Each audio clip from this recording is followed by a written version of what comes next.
ada yang lagi tren sekarang ini, yaitu ada haji politik, ada umroh politik, ya kan, ada hijab politik, ya kan.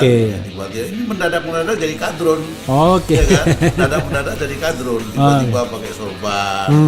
Ada satu foto calon presiden juga yang tidak pakai jilbab, dia pakai jilbab. Ada pertanyaan, Ustadz, ini tanda-tanda hari kiamat? Bukan, ini tanda pemilu ini sudah dekat.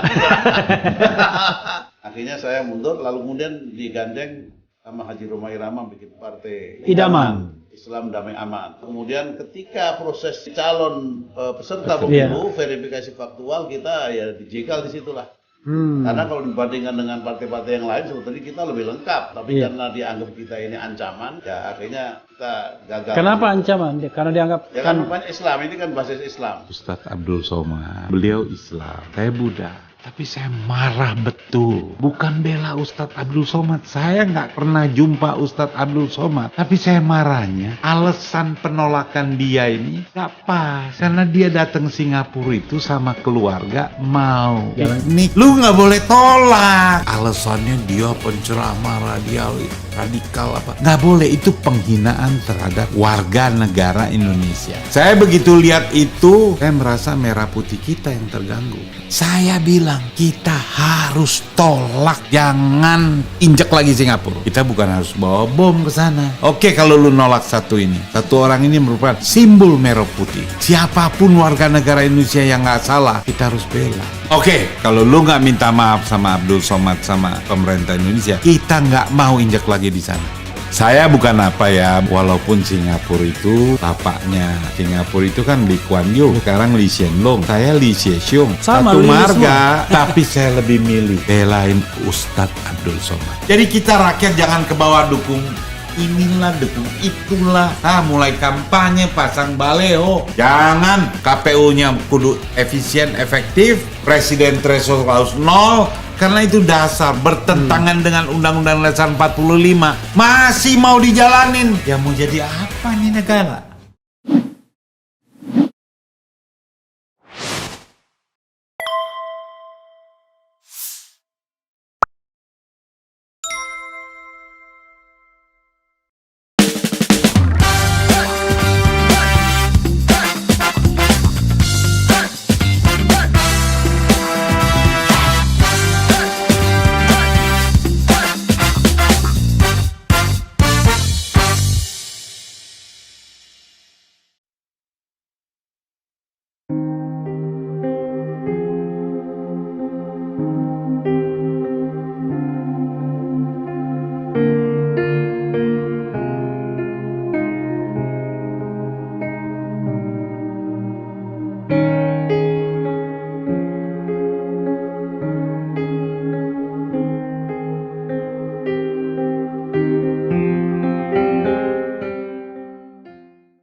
Assalamualaikum warahmatullahi wabarakatuh, Sobat RH sekalian.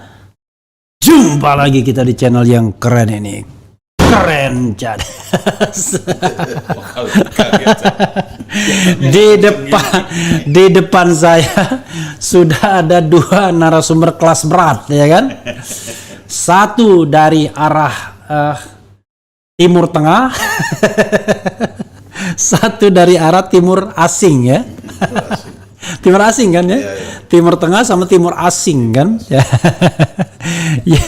Dan saya kebetulan tadi bertemu dengan beliau, lalu beliau yang satunya telepon beliau yang satunya lagi, akhirnya udah kumpul di sini. Pertama adalah Habib Muhsin Al-Atos ya? Al-Atos. Assalamualaikum warahmatullahi wabarakatuh. Bib. Waalaikumsalam warahmatullahi wabarakatuh. Satunya lagi, ya waalaikumsalam. Satunya lagi orang yang terkenal sekali ya, kelas berat juga. Kalau Habib Muhsin kelas berat juga, cuma 90-an aja ya Bib ya. Ini 100 lebih. Kalau ini 100 lebih. 100.08. Lius Sungkarisma. Selamat malam, Kolius. Malam. Oke. Yes. Ya.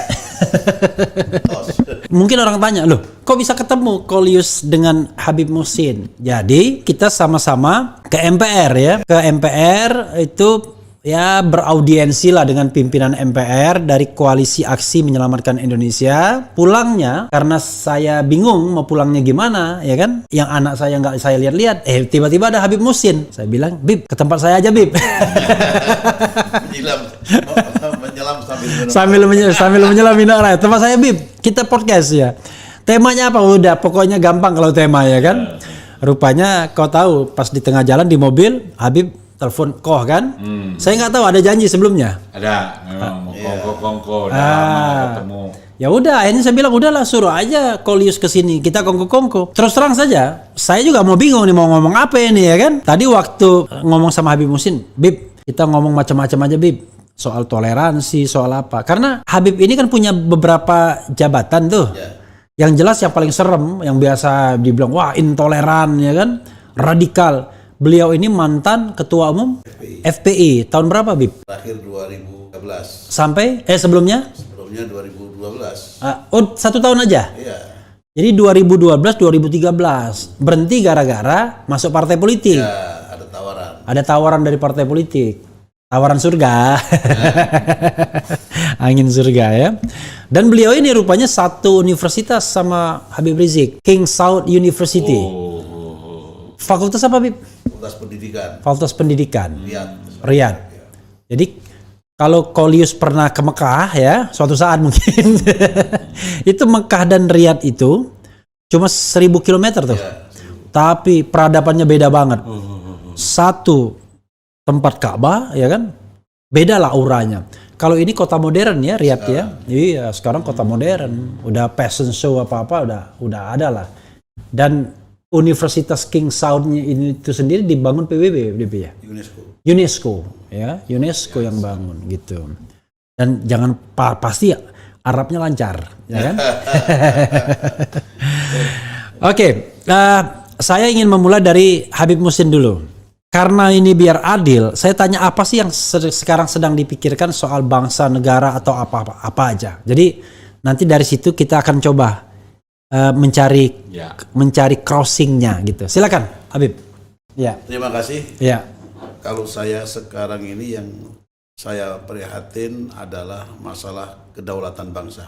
Dimana kita sebagai bangsa Indonesia ini sudah hampir kehilangan kedaulatan karena kita sudah terjajah. Terjajah secara ekonomi, terjajah secara politik, terjajah secara budaya. Jadi apalagi yang kita pertahankan, ya kan? Bahkan kedaulatan itu kan ada dua, ada kedaulatan teritorial, ada kedaulatan non teritorial. Nah, sekarang ini kalau teritorial kita sudah sama-sama tahu bagaimana kasus perbatasan-perbatasan yang tidak pernah selesai. Dengan Malaysia saja kita ini yang berbatasan di Kalimantan itu karena kalah pembangunan yang menyentuh ke pojok sana. Itu Malaysia lebih maju sehingga yang perbatasan yang bagian Indonesia ini kalah gitu kan. Di daerah mana itu? Di daerah ini ya? Nunukan ya. Jadi ya. Kalau saya yang betul-betul perbatasan laut itu apa? Betul apa? Yang pernah ribut tuh kayak ancam-ancaman itu mau Ligitan. Bukan itu si Padang Ligitan udah lepas. Yang di situ di daerah Kalimantan tuh. Natuna bukan daerah Kalimantan. Perbatasan yang ribut airnya gitu, wilayah lautannya di daerah oke lah terus Bib. Jadi itu sangat jauh sehingga pembangunan yang dari Malaysia itu lebih maju, bahkan lebih maju. Indonesia kurang sampai ke sana pembangunan pemerintah itu sehingga banyak sekali eksodus orang Indonesia yang lebih percaya diri masuk ke Malaysia gitu, warga Malaysia. Bahkan perkawinan juga banyak kawin sama orang Malaysia akhirnya karena merasa lebih makmur di sana. Bahkan saya sebagai penceramah atau sebagai dai yang kadang-kadang ke perbatasan itu kita dikasih uang transport itu pakai ringgit. Dan oleh-oleh dari makanan, coklat apa semua udah dari Malaysia. Ya kan artinya itu seperti itu, teritorial seperti itu. Nah, sekarang Natuna juga sekarang ini dalam kondisi yang memprihatinkan karena Tiongkok RRC ini begitu ekspansi ke seakan-akan mengklaim Natuna itu milik mereka dan kita tidak ada ketegasan dari pertahanan kita gitu. Sehingga kurang pede itu mungkin karena teknologinya kalah, peralatannya juga kalah, sehingga kurang PT-nya kalah. PT-nya kalah. Cuannya kalah. Itu dia. Itu teritorial. Nah, non teritorial ini banyak sekali masalah kedaulatan ekonomi, kedaulatan politik, kedaulatan budaya, ya kedaulatan banyak sekali. Itu kita sangat-sangat memprihatinkan. Oh, ini saya menjadi pikiran saya tiap hari, kalau kita mau benar-benar sudah lost kedaulatan kita, terus seperti apa nasib daripada anak turun kita ini ke depan. Oke, ini satu opening standing opening ya. Silakan Kolius, sebelum saya kemudian bisa nanya. Wah, ini ada bahan untuk nanya lebih lanjut. Ya, kalau saya sebetulnya juga sama mikirnya. Kenapa kita bangsa yang begini besar, kaya? Kenapa masalah kedaulatan ini bisa dianggap enteng sama bangsa-bangsa lain? Semua itu kan karena kita dianggap pertahanannya, uangnya, kepemimpinan. Sebetulnya kuncinya ini. Jadi maksud saya ini yang sebetulnya yang harus kita pikirkan. Sekarang orang ribut 2024 siapa yang jadi presiden. Kalau saya bilang percuma kalau cuma presiden doang. Kita harus pikirkan. Saya lihat podcastnya itu kemarin diulang lagi tuh, waktu podcast pertama tahun 2020. Ternyata saya udah ngomong the dream team. Jadi bukan cuma pilih presiden, wakil presiden, dream team. Menteri-menterinya siapa ini sudah harus kita pilih dari sekarang. Kemudian mereka bersatu, baru kita ajukan 2024. Saya mau itu menjadi jurkamnya the dream team. Hasil pilihan masyarakat, hasil kemauan rakyat, hasil penilaian masyarakat, bukan cuma partai-partai doang yang mau ngusulin presiden, wapres, kemudian nanti presiden dengan hak prerogatifnya itu menyusun kabinetnya. Kalau ini pilpres percis kayak kemarin-kemarin, 2024 dengan presiden threshold 20%, apalagi gunanya kita pilpres? Saya lihat nggak ada manfaatnya. Hasilnya pasti akan sama mengecewakan oligarki berkuasa sangat kuat. Ini yang tiap hari saya mikir. Jadi rakyat bisa keluar dari mulut singa masuk mulut buaya. Dan lebih sakti, lebih kuat, lebih sadis lagi 2024 kepemimpinan ini karena hasil rekrutmen yang sesat. Dengan presiden threshold 20%, orang-orang baik, orang-orang yang dikehendaki rakyat nggak ada kesempatan tampil. Ini sebetulnya yang harus kita perjuangkan, kita suarakan hari-hari. Kita hitung langkah-langkah kita. Bagaimana menghapuskan presiden threshold? Saya lihat berapa banyak yang gugat ke MK, termasuk saya. Ditolak seenak-enaknya. Saya mewakili lima pemohon. Mending kalau dipertimbangkan substansinya. Ditolak legal standingnya semua. Sama semuanya. Iya. Padahal yang mengajukan itu orang-orang yang nggak sembarangan. Kompeten. Iya, Lius Sungkarisma ya kan, masa sembarangan. Refli Harun. Bukan, saya ininya, Gatot Nurmantio, anggota-anggota DPD. Dan yang luar negeri kemudian itu. Luar negeri, diaspora. Ada partai juga, partai umat, nggak ada yang diterima legal standingnya. Nah, ini yang memprihatinkan. Ini sebetulnya kunci suksesnya negeri ini di sini. Saya cuma senang itu ada ketua DPD. Lanyala. Yang dari dulu ketua DPD selalu diem. Seremonial aja deket-deket presiden. Tapi kali ini nih, waduh, berani beda lu. Dia berani ngomong. Waduh. Memang harus begitu kan? Jadi yang normal tuh yang ini. Yang kemarin tuh nggak benar dari sisi ketatanegaraan. Ini memberikan harapan karena beliau tetap memperjuangkan 0%. Dan saya naruh harapan. Bahkan DPD-nya udah maju juga kan? DPD sebagai kelembagaan maju. Kemudian ada partai yang maju peserta pemilu, Partai Bulan Bintang kalau tidak salah. Maksudnya ini sekedar untuk memenuhi legal standing tadi. Tapi belum bicara mengenai substansi. Ya, tapi banyak yang pesimis. Orang bilang, Lius percuma dah, lu mau majuin siapa juga percuma. Sekarang sama Pak Jokowi ketuanya udah ada ipar ya? Mantu. Ada ipar. Mantu. Ada ipar. Mantu gimana? Dia kan orang tuanya. Ya, tapi kakaknya. Kan dia menikahkan adiknya kan? Iya, itu namanya ada mantu. ipar Kan? Menantu. Tetap menantu. Oke, karena dia menikahkan. Oh. Jadi dihitung menantu. Jadi tadi Kolius ya, sekedar recap aja bicara mengenai banyak hal ya. Habib Muhsin bicara tentang kedaulatan. Beliau bicara tentang kedaulatan yang dikaitkan dengan masa depan politik 2024 ya. Kalau presidential threshold 20% lagi kagak ada gunanya. Kira-kira begitu. Percuma. Jadi oligarki yang akan tetap menentukan. Makin berkuasa. Ya, nah karena itu perjuangan 0% mudah-mudahan masih ada cara ya. Walaupun di tengah politik permantuan.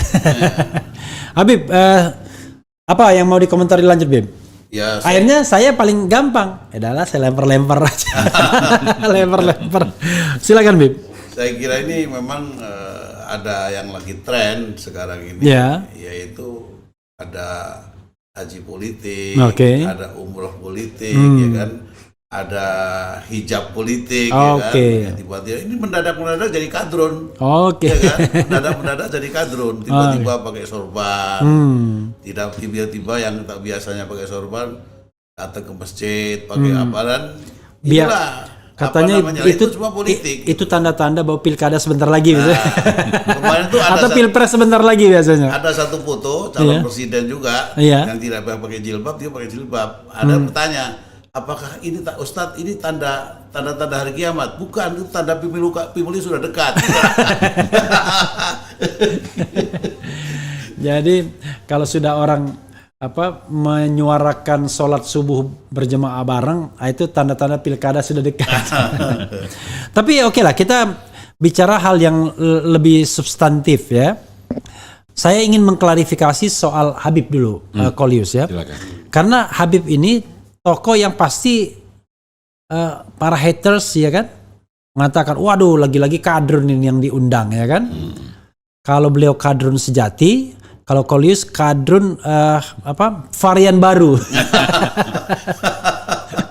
Jadi pokoknya orang yang mengkritik, yang kritis dan pemerintah tetap aja dibilang kadrun ya kan. Tapi kita nggak ingin begitu. Kita ingin bicara hal yang substantif. Jadi beliau ini saya kenalkan, beliau memang ketua umum FPI 2012-2013 dan FPI sudah berubah ya orientasi politiknya itu karena beliau ini juga orang politik. Bib, mungkin Habib bisa ceritakan karir politik Habib yang walaupun tidak terlalu moncer, tapi paling tidak berapa partai Habib cicipi sampai sekarang menjadi MPP, Majelis Pertimbangan Partai Pelita. Partai Pelita, partai bentukannya Din Samsudin. Silakan Bib, agak dicairkan sedikit. Jadi image orang terhadap Habib ketika 2013 itu dari P3 yang waktu itu dalam kondisi pecah dengan calon Ma'ruf di P3 tiba-tiba melamar ke FPI gitu kan, agar supaya FPI ini sekarang sudah saatnya berjuang di sistem ya kan? Waktu itu Habib karena ketua umum 15 tahun Habib ketum waktu itu ketua umum waktu itu menggantikan Habib Rizik gitu, karena Habib Rizik menjadi imam. Habib menggantikan Habib Rizik. Ya, karena sudah 15 tahun berjuang di lapangan, di jalanan lah kira-kira begitu, ya, sudah saatnya berjuang di sistem. Ya, akhirnya kita musyawarahkan di kalangan teras FPI, yang di antara kader-kader FPI yang paling mumpuni dan sudah matang untuk terjun di bidang politik ya cuma saya. Cuman saat itu saya kan ketua umum, jadi dalam ADART tidak boleh rangkap jabatan, apalagi organisasi di luar, apalagi partai politik. Jadi kalau saya keren loh Kolius, nggak boleh rangkap jabatan ya kan? Kalau sekarang dulunya nggak boleh, sekarang boleh. Dan itu rangkap itu, rangkap. Jadi akhirnya saya suruh beristihad, suruh memilih ketua umum atau mundur dari ketua umum, mungkin tetap di syuro gitu ya, yang tidak fungsional, terus masuk partai. Akhirnya saya punya lihat, ya udahlah, biar mewakili teman-teman organisasi untuk terjun di bidang politik, ya kan, di sistem, gitu, perjuangan oleh sistem. Masuklah saya ke P3, ya. Tapi di P3 juga memang sebetulnya semua partai itu manifestonya itu angin surga semua, nggak ada yang jelek, semua baik tuh. Iya, tapi implementasikan itu manusianya sebetulnya, yang mentalnya seperti apa itu partai itu baik atau tidak baik ya sebetulnya manusianya. Kalau semua manifestonya baik, akhirnya di P3 karena situasinya memang personalnya juga namanya manusia, banyak transaksional, banyak pragmatis dan segala macam. Saya tidak kerasan yang biasa normal gitu kan, memegang teguh norma itu tidak kuat di situ. Akhirnya saya mundur. Waktu itu P3 udah pecah? Ya sudah, masih pecah, tapi nggak bisa ada pengaruhnya saya di situ juga. Oke. Habib yang mana? Saya ke kubunya Jan Farid. Oh, Jan Farid yang akhirnya tidak didukung pemerintah kan? Yang didukung pemerintah kan Roma Hurmuzi kan? Iya betul. Oke. Akhirnya saya mundur, lalu kemudian digandeng sama Haji Roma Irama bikin partai. Apa namanya? Idaman. Islam Damai Aman. Iya. Nah, kemudian sampai tuntas, sampai kita resmi menjadi partai politik secara Menkumham. Ya. Lalu kemudian ketika proses verifikasi untuk menjadi calon peserta pemilu, verifikasi faktual, kita ya dijegal di situlah. Karena kalau dibandingkan dengan partai-partai yang lain sebetulnya kita lebih lengkap kantornya dan segala macam. Tapi karena dianggap kita ini ancaman, ya akhirnya kita gagal. Kenapa ancaman? Karena dianggap kan Islam ini kan basis Islam. Oke. Ya, kan gitu. Kanan ya? Kanan, dianggap kanan begitu. Akhirnya saya nggak jadi. Akhirnya tiba-tiba saya didatangi Sekjen Partai Bulan Bintang. Ingat, Partai Bulan Bintang, bukan Partai Buntang Bilan. Bulan Bintang jadi buntang. Jadi Partai Buntang. Ikut partisipasi berjuang melalui partai, dan saya calon legislatif untuk di DPR RI. Tahun 2019. Iya. Untuk Dapil Depok dan Bekasi. Nah, karena semua sudah mulai mendukung situasinya, capres-capresan ya. Akhirnya tiba-tiba Bang Yusril belok kiri. Kaget-kaget lah kita. Oh, jadi mendukung Presiden Jokowi Ma'ruf. Ya. Sebelumnya kan dukung Prabowo kan? Ya masih belum ya, masih bargaining. Oke. Ya, tapi begitu tentukan dia sikapnya belok kiri, kita akhirnya bingung, ya sudahlah daripada ini kita menjaga idealisme, ternyata ya sudahlah kita tidak usah aktif saja sudah.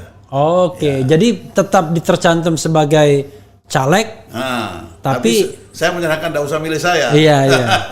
Bahkan seperti novel Bak Mukmin lebih gila lagi, haram hukumnya milih saya. Gara-gara Prof Yusril itu dukung incumbent ya. Padahal orang nggak menduga kan, dipikirnya kan dia akan tetap mendukung yang non incumbent. Oke, lalu sekarang tiba-tiba ke Partai Umat. Partai Pelita? Partai Pelita ya, ini kan ada teman-teman yang ingin dengan idealisme berjuang melalui partai, lalu kemudian dari Bang Din dan teman-teman, sebenarnya partai ini umum, cuman kebanyakan para perintisnya itu alumni Gontor. Oke. Tapi bukan Bang Din kan baru mendapatkan alumni Gontor juga kan? Malah anak pendiri Gontor. Jadi begitu. Jadi tapi tetap bukan hanya untuk alumni Gontor, karena tidak atas nama Gontor. Gontor tidak berpolitik. Ya, tapi untuk siapa saja. Kita tuh tidak boleh dalam berpolitik tuh gontor-gontoran. Jadi intinya adalah sekarang di Partai Pelita. Ya, MPP. Kalau di FPI nggak lagi? FPI untuk yang baru ini saya belum ada belum dimasukkan dalam struktur. Oh, front persaudaraan ya. Yang lama ini memang seperti Habib Rizik, saya Sobri kan tidak masuk di struktur. Oke. Jadi Ustaz Sobri itu adalah ketua FPI sebelum diganti nih ya. Ya, ketua umum FPI. Kalau nggak salah ketua umum FPI itu front persaudaraan. Ustadz mana itu? Ustadz yang di Tangerang ya, kalau nggak salah. Baru diganti yang menantu Habib Rizik. Oh ya, Buya Kurtubi yang Buya Kurtubi dulu kan? Baru diganti sekarang. Oke. Jadi kenapa kok saya tanya seperti ini? Karena bangsa ini hidup dalam curiga mencurigai. kalau melihat casing begini, wah ini pasti radikal, intoleran, gak paham Pancasila. Padahal selain itu, beliau ini ada jabatan ketua kerukunan, ketua FKUB. FKUB. Kota Depok, ya. Forum Kerukunan Umat Beragama Kota Depok. Sudah 2 periode. Sebagai apa itu? Sebagai ketua. Sebagai ketua. Kerjanya apa ketua? Ya mengawal peraturan 2 menteri itu. Oke. Menteri Dalam Negeri dan Menteri Agama. Kaitan dengan kerukunan umat beragama lintas agama. Oke. Itu anggotanya lintas agama? Iya, ada pastor, ada pendeta, ada dari Hindu, dari Buddha, dari Konghucu juga ada. Oke.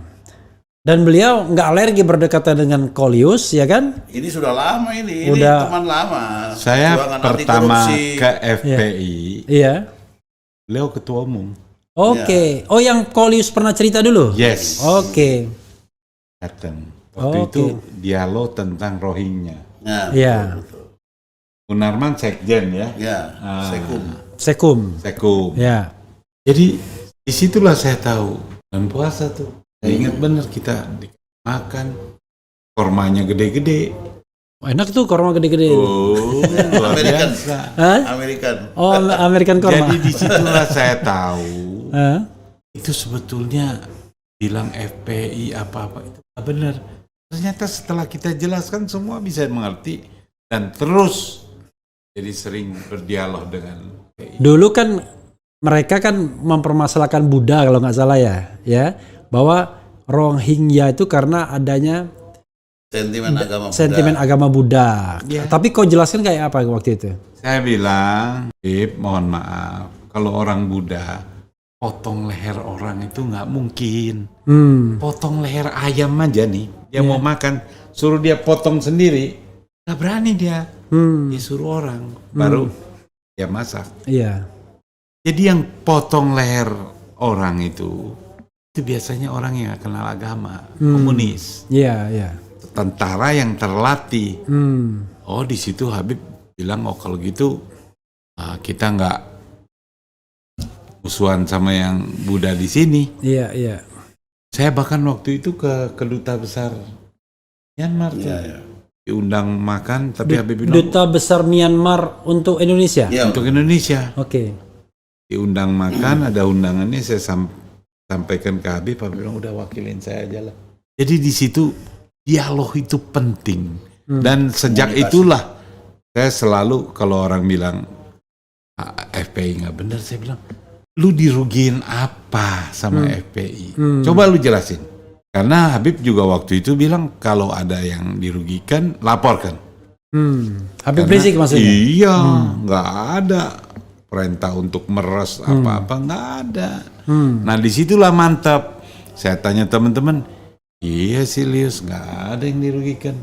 Yang ada dirugikan ya tukang biliar yang ada judi, minuman keras, nah itu bisa digerebek tuh. Dia bilang kalau yang dagang bagus-bagus mah nggak ada yang dibikin susah. Nah di situ saya bilang ini nggak boleh, nggak sehat. Disitulah saya jadi sering sama FPI. Oke, Kolius ya. Saya malah jadi khawatir gara-gara Kolius membaik-baikin FPI nanti tiba-tiba muncul lagi fitnah. Refli Harun merekayasa Habib Muhsin dan Kolius Sungkarisma untuk memberikan kesan baik sama FPI. Allahu Akbar. Negara kita kok begitu amat sih ya. Oke, kita kembali lagi ya. Oke, ini saya sudah bicara. Saya akhirnya terpaksa ya bilang tentang pembelahan masyarakat saat ini. Terasa benar ya. Oke lah kalau Habib Muhsin ini kan gampang sekali orang mengatakan ini orang sana tuh keturunan Yaman dan lain sebagainya. Tapi Habib asli ya, Habibnya tuh udah silang. Pembauran sudah. Oh, udah bapak. Pak, ibunya orang Sunda. Oke, makanya wajahnya ada modifikasi. Ada modifikasi ini. Kalau mobil itu facelift ini. Jadi kalau mobil facelift sudah ya. Jadi beliau ini ayahnya Habib, tapi ibu orang Sunda. Jadi makanya Arabnya agak nggak. Tapi apapun itu dengan casing begini, gampang banget kan difitnah kan? Iya. Nah, tapi seorang Lius Sungkarisma juga difitnah juga. Padahal sudah bentuknya kayak orang Arab. Non muslim ya kan? Gitu, tapi difitnah juga. Kadrun juga dibilang. Kadrun juga, varian baru. Varian baru. Nah, saya bukan kadrun varian baru. Saya masih asli kadrun. Kalau di sosmed itu kadrun.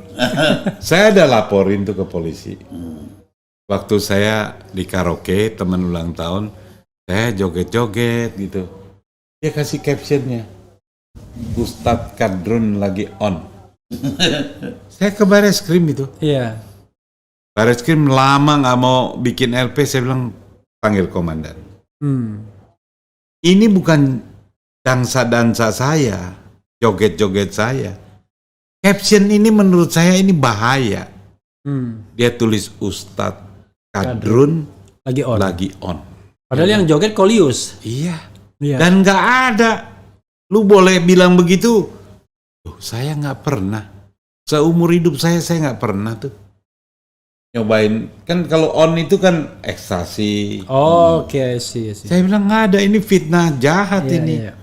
Saya bikin LP. Ya orangnya minta maaf sih. Yang apalagi saya ngerokok aja enggak saya. Nah, yang nyebarin minta maaf. Ya saya bukan maksudnya mau bikin susah. Lu janganlah begini-begini. Kalau lu mau posting Walius tukang nyanyi-nyanyi gitu, joget-joget, oke, nggak apa-apa. Karena di agama saya kan nggak dilarang. Iya. Tapi kalau lu pasang caption gitu, nggak bisa lu. Bagi Ustadz ya. Karena Ustadz tuh kalau di Indonesia adalah guru agama. Guru agama dan padahal tidak. Pasti Islam. Kadrun lagi, ada kadrunnya, Ustadz Kadrun lagi on. Iya. Nggak bisa itu. Nah jadi menurut saya memang ada yang sengaja. Dan terang-terang ya, saya sih masih penasaran kenapa itu Kominfo itu kan punya alat, Bareskrim punya alat. Kalau yang gitu-gitu itu kan sebetulnya bisa tuh. Begitu dia posting langsung dipanggil, diperingatkan. Woi, sebelum gua panggil lu, ini ada lagi nih sekarang di grup posting yang porno, ngata-ngatain orang seenaknya. Coba kita di sini aja kita lihat nanti ya. Nah, ini coba. Ini ngata-ngatain. Jadi saya menghimbau juga buat sobat era sekalian. Jangan lu. Jangan ngata-ngatain lah. Kalau mau bikin silakan menganalisis. Nah. Kalau mau tanya silakan tanya. Boleh. Kalau kritik boleh kritik. Boleh. Tapi jangan ngatain. Ya ngatain kan? Kasar-kasar, porno-porno. Aduh, bikin malu budaya kita. Dan yang begini ini mestinya aparat negara ini warning sama dia. Iya. Ojo ngono. Lu sekali lagi gua ciduk lu. Itu baru bersih. Ini saya lihat di grup. Aduh, apa sehat, ini kontrolnya. Tapi kadang-kadang orang yang dianggap dekat dengan penguasa ya, sering sekali tuh mengeluarkan statement kata-kata yang misalnya ya tanpa menyebut nama, otaknya isi septic tank, sama seperti kan bilang, padahal yang dibilang isi septic tank itu Rizal Ramli misalnya. Aduh. Tokoh-tokoh iya, gitu ya. kadang-kadang kesian gitu. Aduh, lu kemudian, apa sih lu ngatain orang? Nggak ada beda dengan. Oke, Kolius. Coba kalau saya mau tes cara berpikir Kolius, dan nanti silakan Habib Muhsin juga jawab. 2 kasus ya. Apa tanggapan Kolius terhadap dilarangnya Ustadz Abdul Somad di Singapura? Saya pengen tanya perspektif Kolius. Yang kedua, apa tanggapan Kolius terhadap pernyataan Susetioso mengenai ancaman WNA Cina? Sekali lagi ya, kita bicara WNA loh, warga negara asing. Kita tidak bicara tentang SARA. Oke, silakan. Kalau satu, Ustadz Abdul Somad, beliau Islam, saya Buddha. Tapi saya marah betul. Bukan bela Ustadz Abdul Somad. Saya nggak pernah jumpa Ustadz Abdul Somad. Tapi saya marahnya, alasan penolakan dia ini gak pas. Karena dia datang Singapura itu sama keluarga mau piknik. Lu gak boleh tolak. Dan dari Riau ke Singapura tuh lebih dekat dibandingkan ke Jakarta. Itu orang harus tahu juga. Iya. Jadi ditolak alasannya dia penceramah radial. radikal apa? Radial tuh ban. Iya, itu nggak masuk akal maksud saya. Iya. Nggak boleh, itu penghinaan terhadap warga negara Indonesia. Saya begitu lihat itu, saya merasa merah putih kita yang terganggu, bukan Abdul Somadnya. Ya. Kalau dia mau ceramah di masjid, boleh ditolak. Karena takut Ustadz Abdul Somad bicara ceramahnya yang nggak pas sama kehendak Singapura. Ya, dan itu di negara lain. Ya kan? Yes, tapi kalau ini begini, saya bilang kita harus tolak. Jangan injek lagi Singapura. Kita bukan harus bawa bom ke sana. Ya. Kita nggak usah lah. Oke, kalau lu nolak satu ini. Satu orang ini merupakan simbol merah putih. Siapapun warga negara Indonesia yang nggak salah, kita harus bela. Ya. Saya sedih lihat pemerintah Australia. Bandar narkoba itu. Itu aja dibela sama mereka. Corby ya. Iya. Negaranya sibuk belain. Iya. Jadi ada kebanggaan sebagai bangsa. Dulu Filipina Gloria Arroyo itu membela juga Saudi itu. Iya, yang mau dihukum mati Iya. gitu. Ini nggak ada loh, malah dikata-katain Abdul Somadnya. Waduh, saya teman-teman bilang lu nggak takut Lius? Lu gila lu, Singapura tuh kuat lu. Australia juga ada Koneksi. Amerika koneksi juga. Amerika koneksi. Saya bilang, kalau merah putih dihina, kita harus lawan dong. Kita harus bersikap. Oke, kalau lu nggak minta maaf sama Abdul Somad sama pemerintah Indonesia, kita nggak mau injak lagi di sana. Lius nanti gimana lo? Nggak mati. Banyak wilayah-wilayah di Indonesia yang saya belum jelajahi. Kenapa jadi kita mesti tergantung sama dia? Kalau dia tidak menghormati simbol negara kita. Iya. Jadi saya lihat Abdul Somad ini warga negara. Yang dihormati itu adalah dia memegang paspor Republik Indonesia. Yes. Kok bisa gitu? Malah saya dengar di media udah lewat, tasnya ditarik. Wah, ini mempermalukan. Sebagai negara tetangga, seharusnya dia juga koreksi diri. Ya. Minta maaf kan nggak apa-apa kan? Oh, itu kesalahpahaman. Ajak Ustadz Abdul Somad keliling Singapura. Ya. Tunjukin kerukunan di sana. Di sana ada 9 agama. Ya. Saya bahkan malah bisa dia manfaatkan tuh ya. Yes, untuk promosi. Iya. Singapura bisa rukun 9 agama. Singapura 9. Ciu Ta Chung Jiao. Oke. Cutia Chung Chiao. Ciu 9. Ciu, oke. Ciu Ta besar Ya.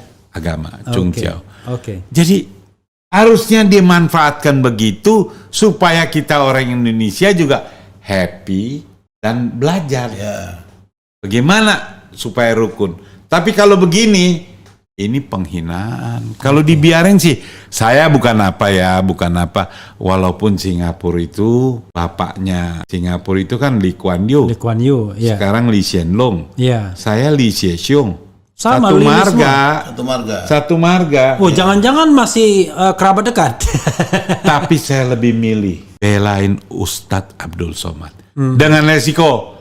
Ada yang bilang, dia lu kalau ke sana nanti juga ditolak lu. Nggak apa-apa, dan gua nggak akan ke sana, jangan salah. Gua nggak perlu ke sana. Ngapain? Nah, bangsa ini pride-nya harus dibangkitkan oleh para pemimpin. Kasih contoh, tegur itu Singapura. Kenapa kau perlakukan gitu? Kalau pemimpin kita nggak tegur, masyarakat kita bersatu bersikap. Besok nggak ada yang berani sama orang Indonesia. Lu hati-hati lu, orang Indonesia kompak. Dia bisa boykot. Satu ditolak, yang lain nolak. Itulah. Tanpa kita lihat lagi kasusnya itu kasus apa, dia di Indonesia ini lawan kita. Tapi kalau di luar negeri dipermalukan, wajib kita bela. Itu baru bangkit. Sam, ada yang bilang, Lius, itu kalau yang kerja di sana dipulangin, apa susahnya? Negeri kita besar. Mereka kalau dipulangkan ke Indonesia, kita sambut dengan tangan terbuka. Kita pulangin juga uang yang ditanam di sana. Semangat kebangsaan ini akan bangkit dan bangkrut Singapura. Oke. Saya yakin itu. Kita nggak mau lagi supply makanan. Kita nggak mau lagi supply gas. Bangkrut dia. Ini sebetulnya bangsa ini susah maju karena rasa kebangsaannya ini hilang. Dan luntur. Oke. Kolius, kita kasih belok dulu ke Habib Muhsin. Ya. Sebelum ngomong soal tadi pernyataan Bang Yos ya. Itu simpan iya. dulu itu. Simpan. Bib, komentar Habib. Kalau Habib ini pasti orang pasti bela Abdul Somad. Tapi bukan soal bela tidak bela. Kita bicara tentang reasoning. Ya. Reason. Silakan Bib. Jadi gini, setiap hubungan negara dengan negara kan ada multilateral, ada bilateral. Iya. Tentunya ada bilateral dengan Singapura. Iya. Tentunya itu kan harus sebanding. Artinya berdiri sama tinggi, duduk sama rendah. Iya. Pasti saling menghargai, saling menghormati dan lain sebagainya. Itu pasti seperti itu.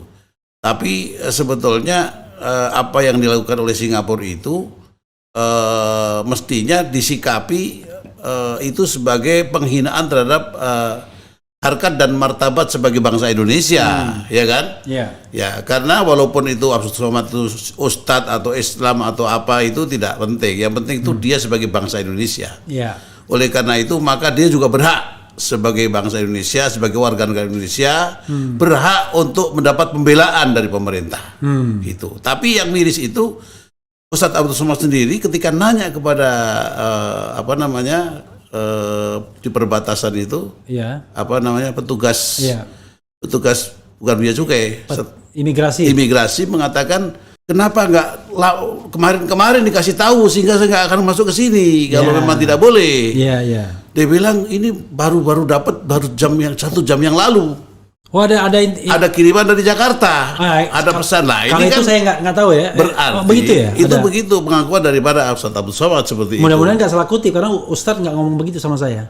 Oh gitu. Tapi saya dengar seperti itu pernyataannya ada. Oke, nanti kita klarifikasi. Kalau itu benar-benar terjadi, ini sangat memalukan. Berarti yang menyuruh malah sebetulnya bangsanya sendiri. Ini kan namanya nggak punya harga diri, nggak menjaga harkat martabat, ya kan? Dan harganya seorang bangsa Indonesia itu nggak dihargai oleh negaranya, oleh penguasanya. Ini sangat miris seperti itu. Jadi ke depan saya kira kita kalau memang ditakdirkan oleh Allah ganti rezim, umpamanya rezim ini harus benar-benar berdaulat, menjaga harkat dan martabat bangsanya sendiri. Kolius, ininya digeser sini, gantengnya nggak kelihatan tuh. Nggak ininya. Oh ininya. Nah, tiba-tiba Kolius begini ketutup ini, gantengnya nggak kelihatan jadinya. Oke. Iya. Saya itu saya kira itu penting. Oke. Jadi intinya adalah saya sih memberikan gambaran begini, sama-sama diskusi sedikit ya. Iya. Kita ini bisa aja berkelahi antar keluarga. Betul. Misalnya saya bapak, saya punya 2 anak. Anak satu bandel, anak satu tidak bandel. Yang tidak bandel ini, saya support, saya apa. Ini saya cuekin aja. Tiba-tiba anak yang bandel ini bilang, kok bapak nggak adil sih? Kan bilang begitu. Yeah. Anak yang merasa disayang bapak ini malah balas ke sini kan. Loh, habis kamu bandel sih. Jadi berkelahi lah kita antar keluarga kan. Ya nggak apa-apa, selama antar keluarga kan nanti rukun lagi. Tiba-tiba ada tetangga bilang, oh iya nih bener bapakmu nggak adil, dia kompor-kompori kita kan. Yang terjadi adalah akhirnya anak yang bandel ini berkolaborasi sama tetangga untuk melawan orang tuanya atau melawan saudaranya. Kan nggak bener jadinya kan. Artinya selama itu rumah tangga kita, oke, kita berbeda pendapat asal sesuai dengan koridor ya, Pancasila, Undang-Undang Dasar 45. Tapi kalau sudah orang lain yang terlibat, negara lain, ya kita mestinya sama-sama bersikap. Bersikap. Seperti Justru itu. Yang harus tersinggung mestinya state, negara, pemerintah. Karena tujuan negara, tugas negara melindungi segenap bangsa. Tumpah darah.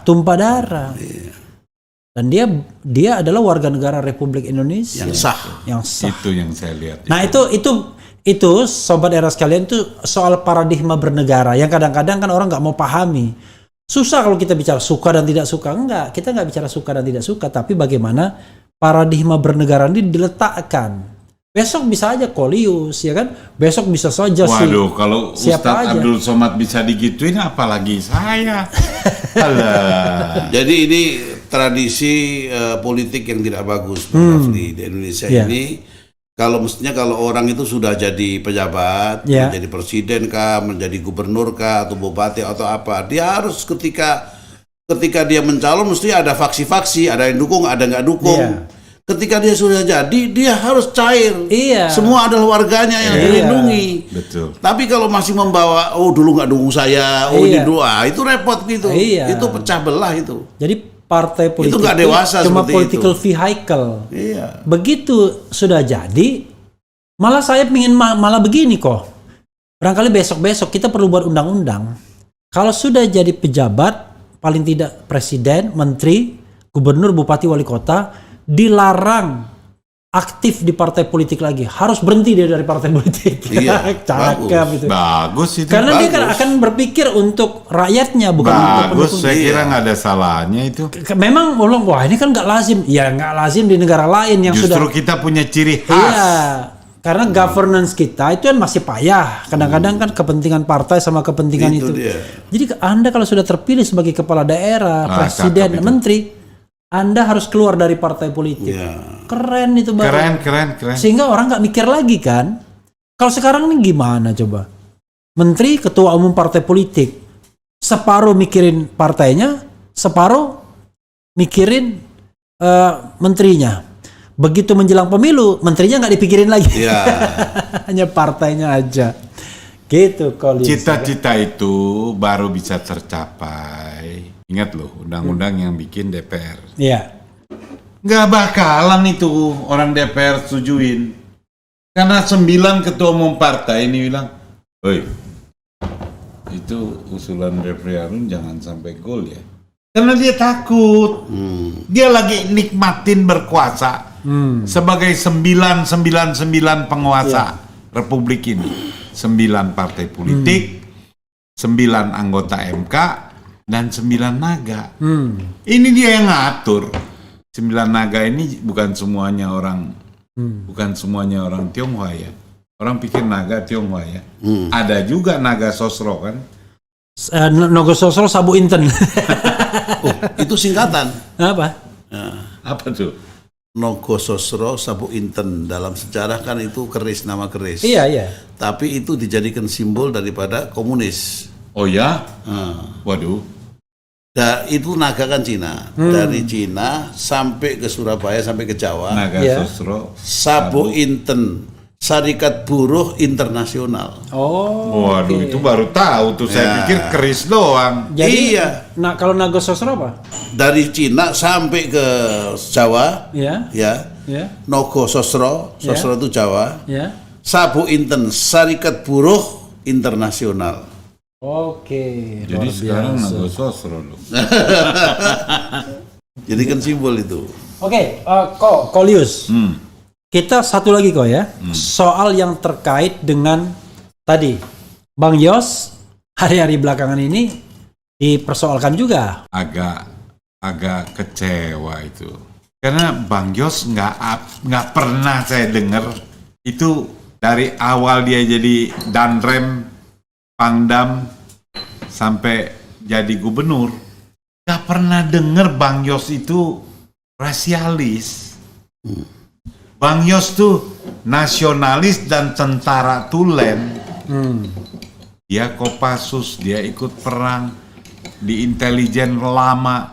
Jadi warning Bang Yos itu sebetulnya kita harus terima kasih. Wajar. Sebagai rakyat ini, wah bagus nih. Kita antisipasi, bukan malah dituduh rasis.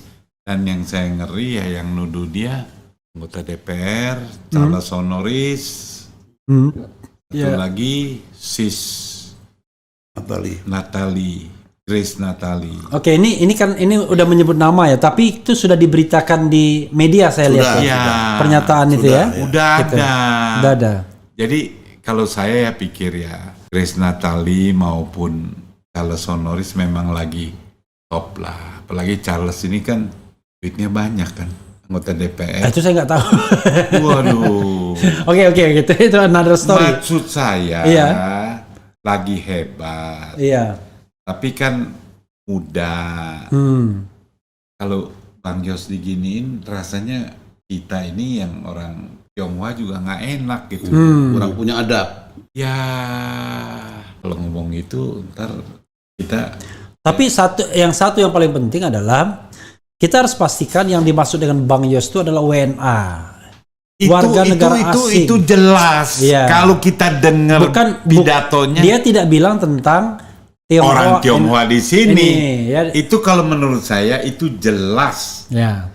Saya nonton lagi rekamannya waktu ceramah.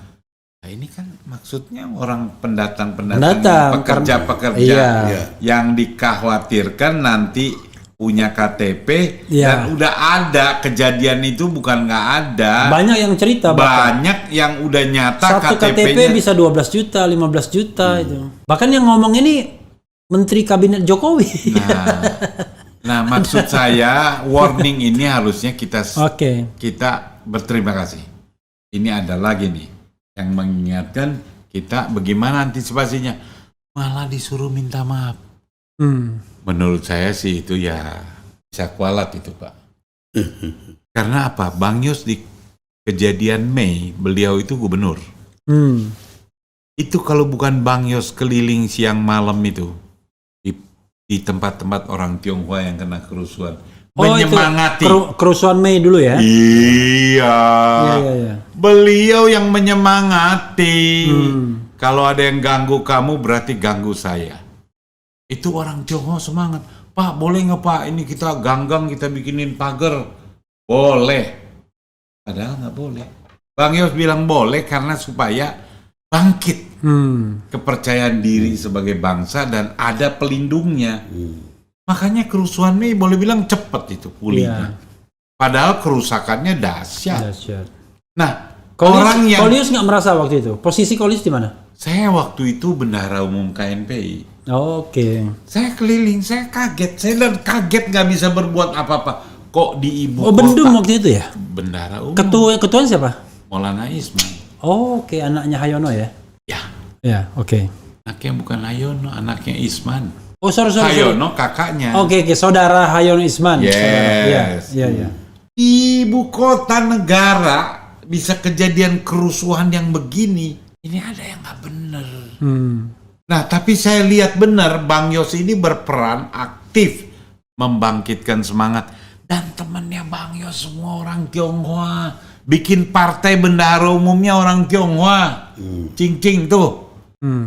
Bendahara umum dan kepercayaan Bang Yos. Dulu Kolius ini saya tahu, pernah ketemu.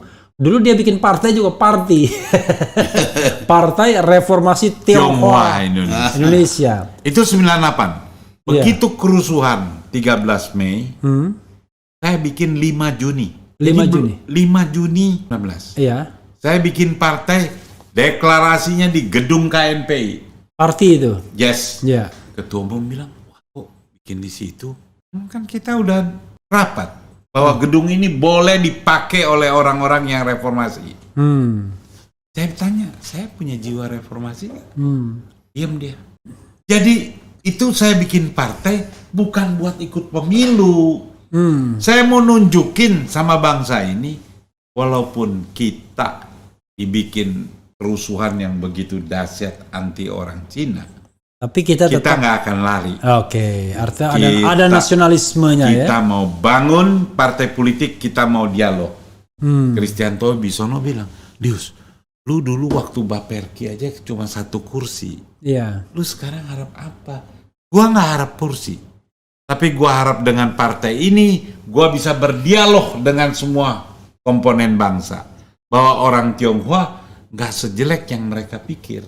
Karena kalau orang-orang yang nggak suka sama Tionghoa mau diskusi, kirim undangan ke Glodok, nggak ada yang mau datang. Tapi kalau ada Partai Reformasi Tionghoa, saya banyak terima undangan dialog terbuka, yang akhirnya jadi saling mengerti. Makanya saya yakin bangsa ini bisa besar asal dialog. Partai itu nggak berlangsung lagi kok. Begitu saya sudah terdaftar di Kumham, saya nggak ikut pemilu. Saya bilang ke Kristianto dulu, gue bikin ini bukan buat ikut pemilu. Sebagai partai politik ini gue buat wadah. Nah, keluar ada Partai Bhinneka Tunggal Ika. Oke. Dia maju, dia ikut pemilu dan benar hanya dapat 1 kursi dari Kalimantan Barat. Iya. Saya udah happy. Karena orang-orang Tionghoa udah punya kepercayaan diri. Ada orang datang, Olius, waduh sebetulnya saya mau ikut parti, tapi karena parti nggak ikut, ya ada Bhinneka saya ikut. Dan sekarang di PDIP ada, di Nasdem ada, di PKB ada. Dulu di kabinet juga ada Kwik Kian Gi gitu. Yes. Ya. Sekarang ini udah luar biasa. Lebih cair lah. Menurut saya sudah nggak ada masalah lagi. Ya. Cuma saya kasih warning sama Charles Honoris, Ya. sama Sis Grace Natali, Iya. ojo ngono. Minta maaf. Kalian lebih muda, nggak usah malu-malu. Minta maaf sama Bang Yos. Kita sama-sama bangun negeri. Yang penting kepemimpinan 2024 ini harus bukan dukung orang lagi, tapi dukung the dream team untuk mimpin Indonesia 2024. Saya yakin 1 periode aja. Berarti kalau di Islam siapa tuh? Umar bin Abdul Aziz, Umar bin Abdul Aziz. Khalifah. 2 tahun dia cukup. Karena apa? Komitmennya itu memang dari awal ingin memajukan rakyatnya. Kalau Umar bin Abdul Aziz susah nirunya. Lampu teplok aja yang bukan urusan negara dimatiin sama dia. Saya punya keyakinan ya. Boro-boro ngajak anak istri berlibur ke Eropa. Lu nyindir lagi lu. Kalau saya yakin, kalau diberikan kesempatan, dibuka secara umum, orang-orang bagus pilihan rakyat ini ada kesempatan tampil, Indonesia 5 tahun aja beres tuh. Jadi selama ini itu dikatakan di Indonesia ini orang pinter banyak, Iya. tapi orang bener yang sulit. Oke. Nah ini jawabannya. Bahwa bagaimana supaya orang-orang yang pinter bener tuh banyak sebetulnya juga. Tapi tidak ada kesempatan. Nggak ada. Nah itu. Bagaimana mau ke partai? Ditanyanya. Visi misi bagus. Gizinya nggak ada. Orang ada. pinter, orang bagus jarang ngumpulin Kualitas duit. boleh, isi tas kurang. Ya, tanya Wani Biro. Wani ya Biro, kan? ya. Maharnya berapa? Gitu. Punya logistik nggak? Nah, Ini yang harus kita robah. Sistem rekrutmen kepemimpinan Presiden 2024 dan kabinetnya itu tidak boleh seperti kemarin-kemarin. Berubah. Nomor 1, semua warga Indonesia jangan terpengaruh mendukung orang. Ya. Presiden threshold harus 0 karena itu bertentangan dengan Undang-Undang Dasar. Kalau yang paling pokok aja dasarnya kita nggak mampu, ya habis dah. Kedua, KPU-nya jangan lagi kayak pelajaran tempo hari. Kok bisa kardus pakai gembok? Kardus pakai gembok dan yang mati banyak. Nggak ditelusur itu matinya kenapa? Ini harus kita hindari. Saya nggak ngerti ya. Dengan teknologi sekarang ini, mestinya waktu 2 tahun ini ke depan masih cukup untuk bikin pemilu itu menggunakan teknologi yang akurat dan murah. Pasti ada caranya. Ya. Nah, kecuali memang nggak mau. Kalau nggak mau ya bilang waktunya kurang lah apa. Karena data itu semua. Karena banyak orang yang menganggap pemilu itu proyek, ya kan? Proyek pengadaan kotak suara, Ya. pengadaan kertas, pengadaan ini, pengadaan. Dan itu kalau menggunakan teknologi hilang semua itu barang. ya, kesempatan Ini- korupsi nggak ada. Dan beda kan. Gitu. Saya ketarik tuh waktu Pak Riza Ramli bilang, ya pemilu kemarin zaman Habibie kan biayanya murah. Karena KPU-nya itu dari partai politik peserta pemilu. Itu yang 1999, ya. Kenapa itu nggak kita coba? Dengan tambah sekarang ada teknologi yang canggih, semua bisa didetek. Kenapa itu kita nggak coba? Jadi kita rakyat jangan ke bawah dukung inilah, dukung itulah. Mulai kampanye, pasang baleho. Jangan, fokus. KPU-nya kudu efisien, efektif. Presiden threshold harus 0. Karena itu dasar, bertentangan dengan Undang-Undang Dasar 45. Masih mau dijalanin. Ya mau jadi apa nih negara? Itu penting. Oke, luar biasa, Kolius. Habib, Ya. soal tadi kan ujungnya kan soal kedaulatan juga tadi yang ekspansi WNA Cina. Sekali lagi yang kita bicarakan adalah warga negara asing yang berasal dari Republik Rakyat Tiongkok, RRT atau China. Pendapat Habib, karena begini, kalau kita berdebat soal ini, saya juga baca tuh komentar Grace Natali misalnya ya mudah-mudahan yang bersangkutan suatu saat mau mengklarifikasi ke sini, oke juga. Mengatakan udahlah jumlah TKA Cina itu nggak banyak, cuma berapa gitu, nggak ada apa-apanya gitu. Jadi di antara kita saja berdebat mengenai kehadiran WNA atau TKA China ini. Ada yang mengatakan no problem so far, bela terus, tapi ada yang sudah khawatir ini karena ada yang mengatakan, walau saya lihat datang sepesawat, ya kan? Soalnya datang sepesawat, bahkan yang disampaikan ini yang pecinya ini yang saya minta, udang yang saya minta, Legend Jajat Sudrajat, Yayat Sudrajat, dia mengatakan itu adalah suku bangsa Han yang terlatih katanya. Jadi itu sebenarnya orang yang terlatih, bukan orang yang biasa. Jadi mereka kesini itu memang untuk menguasai negara. Nah, kita debat soal ini nggak selesai. Dan yang jelas adalah kalau yang mengatakan bahwa TKA atau WNA Cina itu ancaman, wah lu kader oposisi, kira-kira begitu. Tapi kalau dia di pihak kekuasaan, kok kekuasaan nggak khawatir sama sekali gitu. Silakan Bib. Ya gini, jadi ini memang ini contohnya sudah banyak, bukan hanya Indonesia. Seperti Angola. Angola itu kan sama juga dikasih utang begitu banyak untuk membangun infrastruktur, pada akhirnya tidak bisa bayar, ya kan? Akhirnya mereka sita, akhirnya secara politik tersitalah. Negara itu kehilangan kedaulatan juga. Makanya sekarang di sana harus berlaku mata uang yuan yang berlaku kan. Nah itu kan sudah namanya kehilangan kedaulatan. Oh itu di Angola sampai begitu? Iya. Nanti dicek lagi. Karena keinginan ideologi komunis itu di Tiongkok itu, maka di sana juga agama tak boleh ada. Jadi akhirnya masjid-masjid itu dirobohin semua di sana.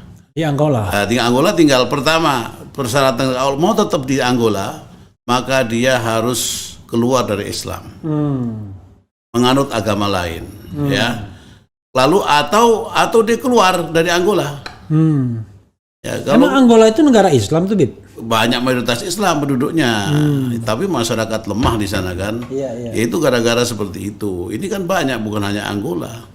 Sri Lanka. Lah Sri Lanka sudah hanya utang 1 triliun kolaps negara. Kolaps sekarang kan. Nah ini kita, kan banyak contohnya. Utang kita udah 7 triliun itu baru utang pemerintah, belum BUMN. Nah kita nggak usah bicara kita. Contoh yang sudah terjadi aja lah itu cukup bagi kita untuk jadi pelajaran bahwa kita harus menjaga kedaulatan kita secara politik, secara ekonomi, sehingga kita menjadi bangsa yang bermartabat dan berwibawa. Jadi ancaman WNA ini menurut Kolius itu isu hoax saja. TKA Cina ya, sekali lagi WNA China atau negara China, hoax atau sebenarnya hal yang perlu kita khawatirkan sebenarnya? Oh khawatir dong. Sekarang nggak usah jauh-jauh, banyak betul orang-orang dari Tiongkok itu yang kita lihat ini bukan investor ini orang dagang idol. Yang sebetulnya nggak boleh itu porsi kita. Saya mau cerita ini. Saya tadi pagi kontak dengan teman saya itu advokat. Dia sekarang menyampaikan ke saya lagi panen job, karena dia ditunjuk menjadi legal oleh perusahaan-perusahaan Cina yang ingin membeli properti atau membeli lahan-lahan di Indonesia.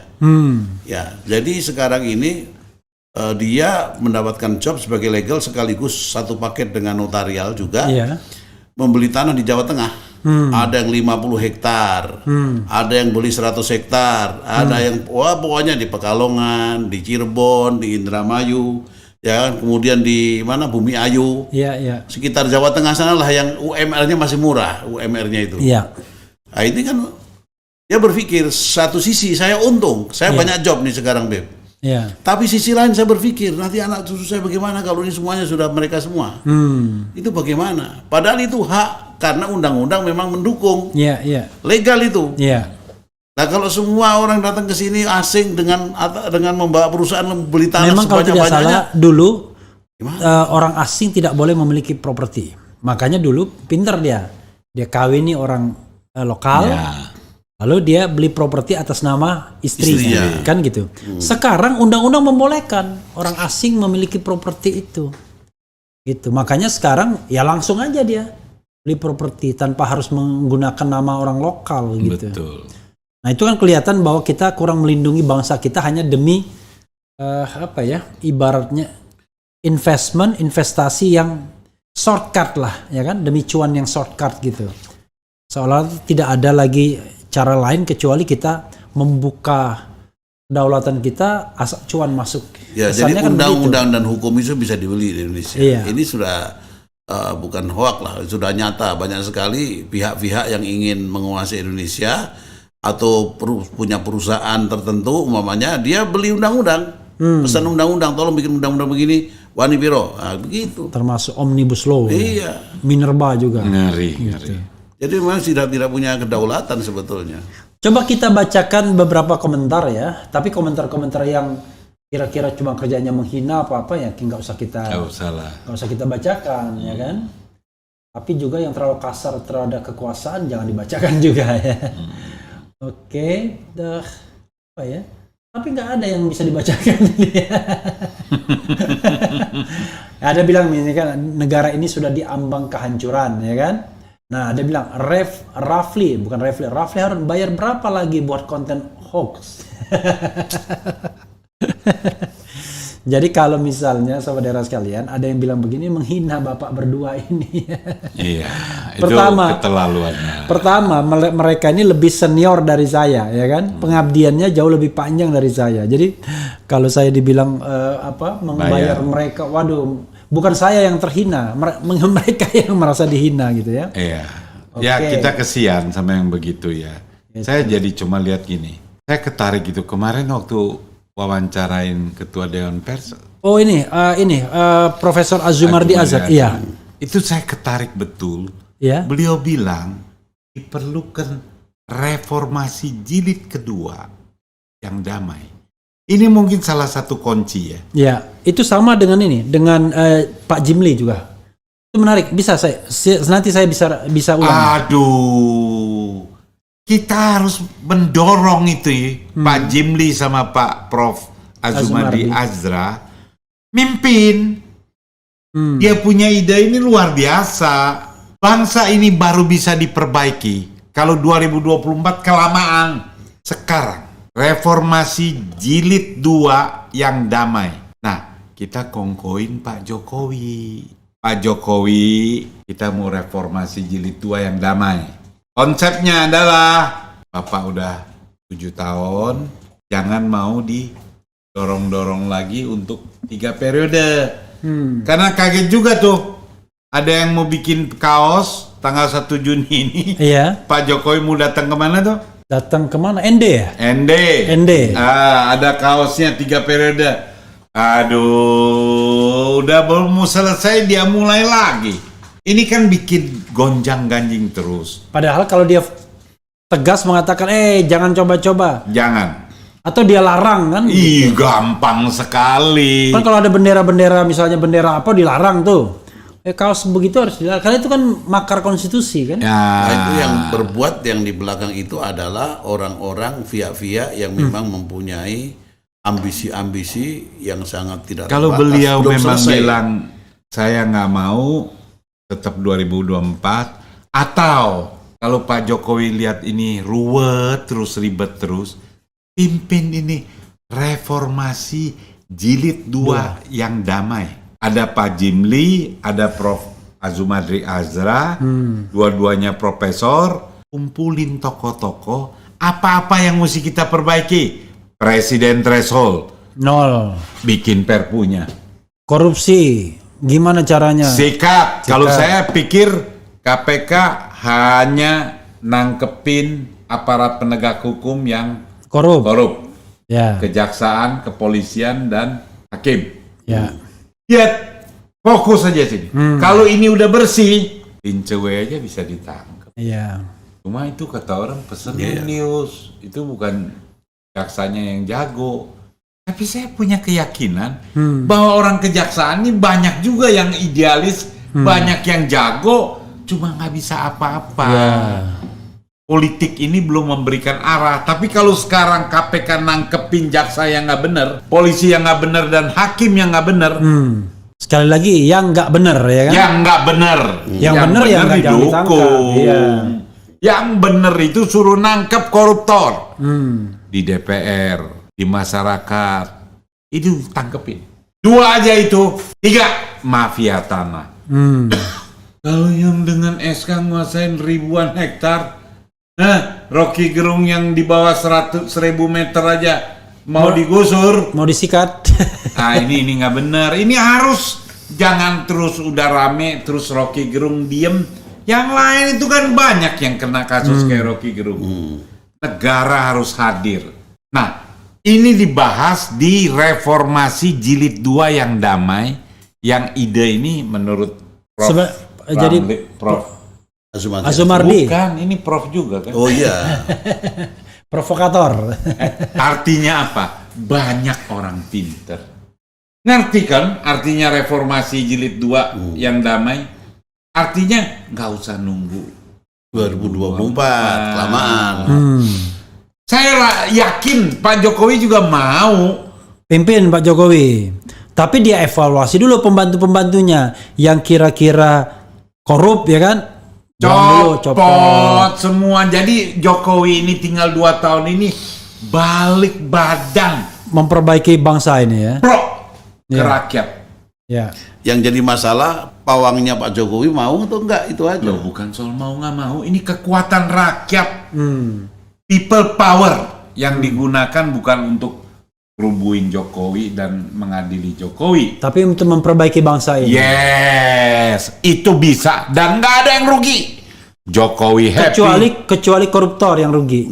Ya, koruptor sama yang tukang nyuap ini, wah mati dah kita dah. Nggak jalan lagi nih. Karena kalau negara benar, ya kan, maka yang itu nggak bisa berkembang dia. Nggak bisa berkembang, tapi orang dagang happy. Iya. Nah, Lius, ini enak nih. Kita dagang nggak usah sogok-sogok, jalan sendiri. Nggak perlu pakai uang centeng. Yes, ya kan? ada kecintaan kepada Republik. Jadi kalau merasa aman di sini. Yes, ada yang susah, kompak kita bantu.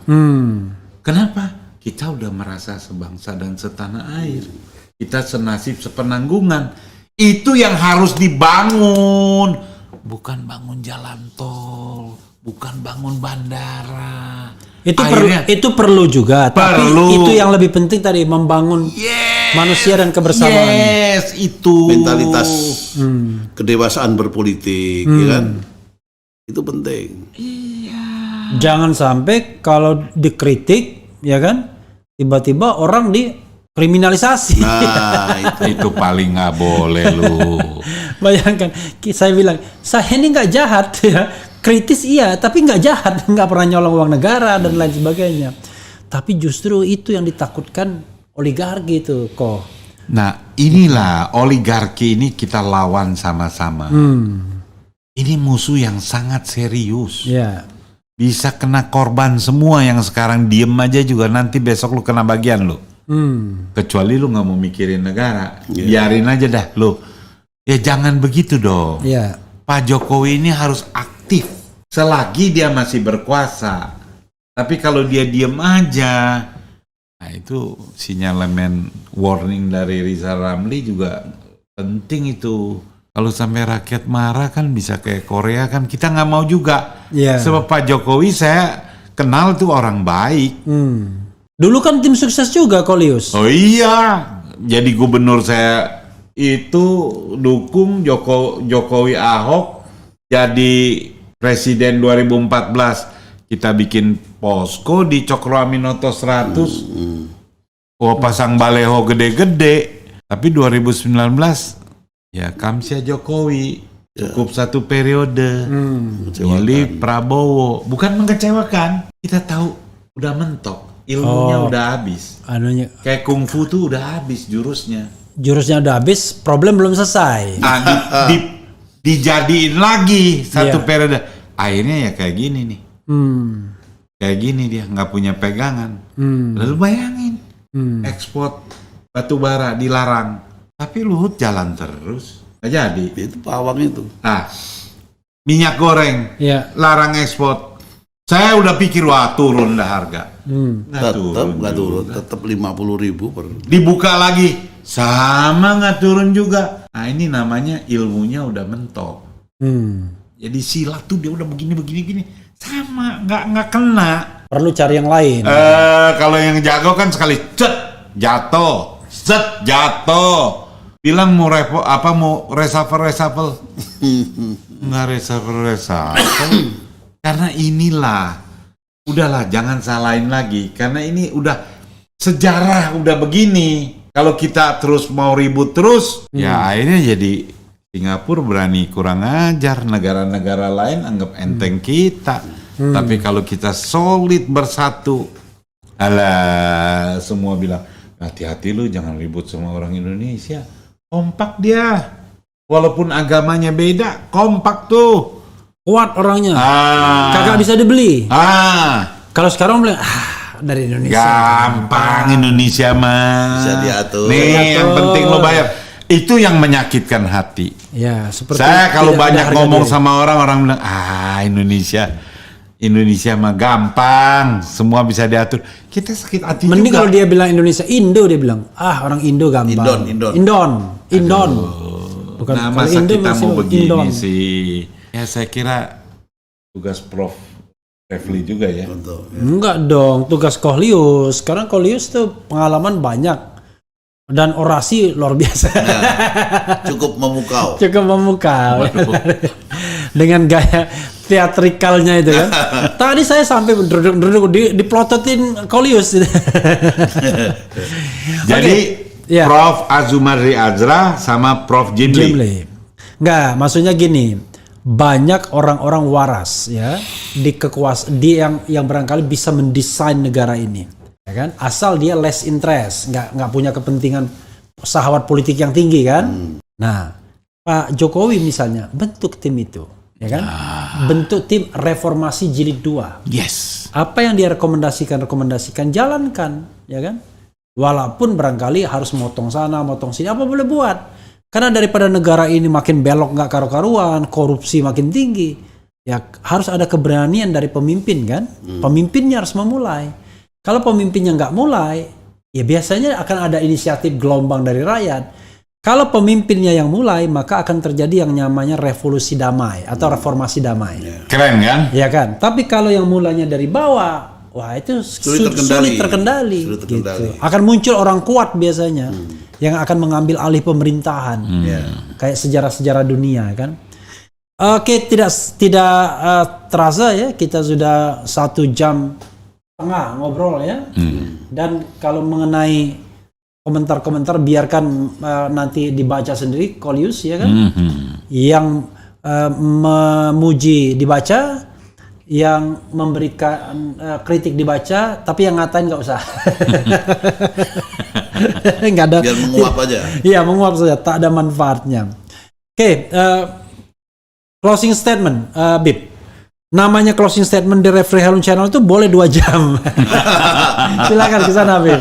Closing statementnya. Siapa tahu ada yang belum disampaikan, ya kan? Saya lupa. Daripada dibilang closing statement 1 menit, itu TV.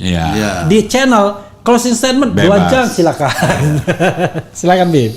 Ya, kepada semua segenap bangsa Indonesia yang saya cintai, mari sama-sama kita tanamkan kembali rasa nasionalisme kita dan cinta kepada tanah air kita dengan cara-cara untuk mempertahankan kedaulatan. Maka semua harus tergugah untuk berjuang dan merasa prihatin dengan situasi ini. Dan galang persatuan, jangan sampai kita mudah untuk diadu domba oleh pihak-pihak yang ingin menjajah bangsa kita dan membelokkan kiblat bangsa kita, sehingga kita bisa bertahan dengan kedaulatan ini dan kita mudah-mudahan mendapatkan berkah dari Allah SWT menuju kepada satu negara yang maju, yang berdaulat dan maju sebagaimana kita bersaing secara sehat dengan negara-negara lain. Itu saja mungkin sebagai closing. Mudah-mudahan semua yang kita perjuangkan mendapatkan kemenangan. Merdeka, Allahu Akbar.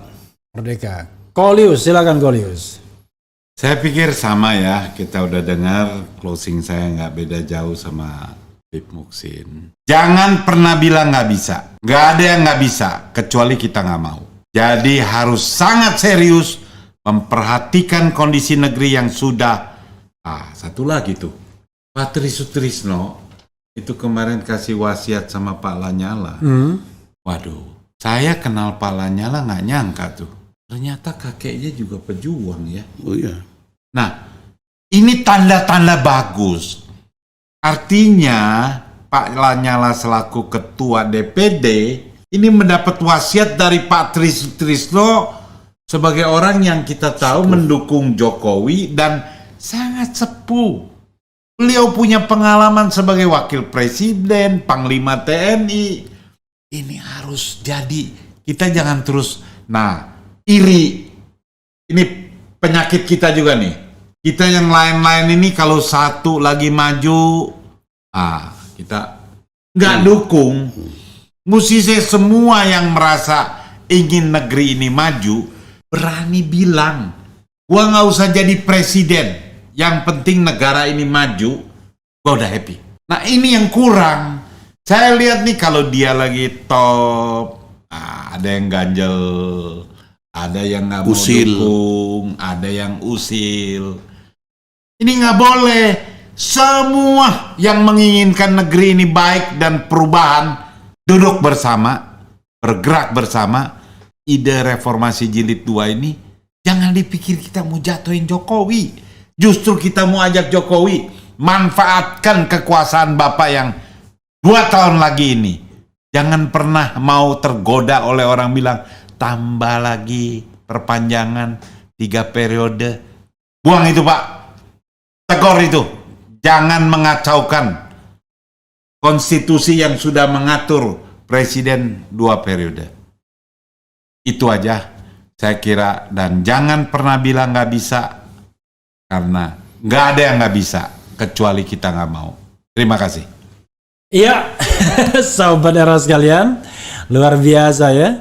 Itulah kelebihan Kolius ya. Wah, semangat, membakar ya. Mudah-mudahan kita nanti bisa podcast lagi dengan Kolius karena Kolius masih memegang rekor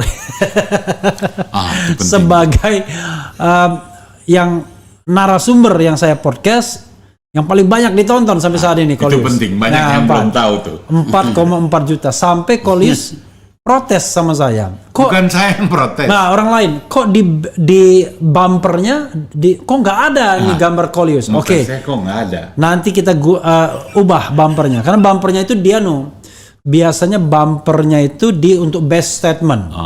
Muka Kolius ya kan. Jangan muka yang lain aja yang ada ya kan. Muka Kolius. Dong. Apalagi Kolius ini fotogenik. Di video ganteng dia. Oh aslinya jelek. Wah. Enggak. Di video lebih ganteng. Lebih ganteng dia. Kelihatan jadi kamera penuh jadi. Kalau istilah dulu good looking. Good looking ya kan. Tapi hati-hati kalau good looking kalau dikaitkan dengan penceramah radikal dia ya kan. Katanya yang namanya penceramah itu yang radikal tuh good looking katanya ya kan. Hati-hati. Sudah dibilang good looking, sudah dibilang kader lagi on. Ya saudara sekalian, mudah-mudahan ya apapun yang kita omongkan, apapun yang kita ceritakan, walaupun kadang-kadang kita main-main, tapi sesungguhnya ini persoalan serius. Tidak ada ya niatan kita untuk melihat bangsa ini rusak. Kita ingin melihat bangsa ini maju, gemari pahlawan ibatun walaupun ghafur, bangsanya terlindungi, makmur ya, sederajat dengan bangsa-bangsa besar lainnya. Tapi itu hanya bisa dicapai dengan lagu tadi, pemimpin yang adil, ya kan, yang mengayomi, serta yang bisa memelihara persatuan. Karena kuncinya tetap di kepemimpinan. Oke saja, itu saja, sobat era sekalian. Wassalamualaikum warahmatullahi wabarakatuh. Ciao. 0% ya. 0%. Diar.